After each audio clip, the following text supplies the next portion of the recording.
Naisama ba sa pag-aaral itong K to 12 program na ito? Kasi nga dati-rati, 'di ba, pagkatapos mo ng high school, college ka na kaagad, and then by age Mm, 19, 20, graduate ka mm, na. Meron bang effect mm. ito dahil nga sa usapin ng mga dropouts? Well, hindi pa po naman natin Wala nakikita pa? 'yan. Nakita lang natin na, yung problema po kasi 'di ba hinangad ng K to 12 noong 2016 nung unang nag-implement ang senior high school na employable yung mga Mm, graduates. mm. Na pagkatapos nilang mag-grade 12, sa totoo lang dapat ang intensyon dati, hindi lahat kailangan mag-college. Yung iba Okey. dapat puwedeng mag-take ng Mm, TVET mm. o sa usapin ng TVET po ano 'yan, eh, NC3, NC4, Mm, NC5. So mm, mas higher skills na mm. training or dumiretso sa trabaho. Hindi po niya nakamit yung intensyon na yun. Kasi unang-una, wala pa lang NC3, NC4, NC5 yung TESDA noong mga panahon na yun, na ngayon tinututukan nila Secretary Benitez. Tapos yung mga kumpanya, hindi pa pala ready na Mm, tumanggap ng mga mm, grade 12 graduates. At mm. dahil sinasabi nila, hindi naman work ready. Kasi nga, kulang naman sila ng Soft skills yung ang iba. industry immersion, Mm, soft skills, mm. lahat ng 'yan. Tapos may kakabit pang functional literacy problem. So, paano talaga 'yon? So, kailangan suungin, talagang solusyonan 'tong mga problemang 'to.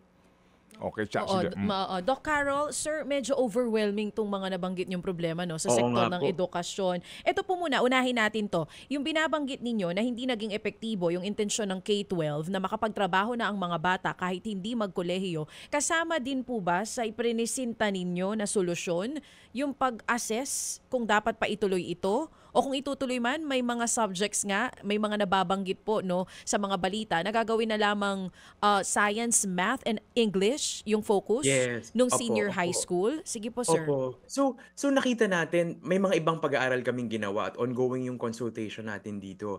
May pumasa na tayong batas sa House kay Congressman Romulo, tapos sa Senate nagsisimula yung consultations pa lang din. Ngayon ang nakikita po natin dito, talagang siksik na siksik po kasi yung K-12 curriculum. In fact, may study po na ginawa yung Lasal, naka-partner po natin, na overworked ang mga batang Pilipino pagdating sa content. Talagang siksikan, pinakamahabang, pinakamalaman yung curriculum. Pero sa totoo lang kasi, curriculum on paper yun eh. Nakita natin sa katotohanan sa mga schools, sa double shift, triple shift schools, hindi naman sila nakakapag-aral ng ganun ka na natatapos ang mga lessons. Kasi Mm.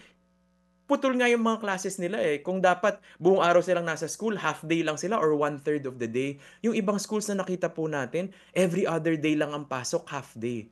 Sa ibang mga araw, binibigyan sila ng module, mag-aaral na lang sila sa bahay. So, kailangan maging realistic tayo sa totoong nangyayari sa mga konteksto ng public schools. Ikalawa po, napakaiksi kasi ng work immersion na laman ng K-12 curriculum nung unang disenyo niya. So, ang mm, sinasabi ng karamihang mga kumpanya na kausap natin, hindi yun sapat para talagang makuha nila yung training na kailangan nila na hands-on para mm. maging useful sila sa workforce pag nag-graduate sila. So, kailangan pagtuunan yun. Tapos yung SHS-TVL po natin, imagine niyo po, sa mga consultation at pag-aaral na ginawa natin, magte-techvoc ka, pero kailangan kang mag-aral ng 21st century world literature.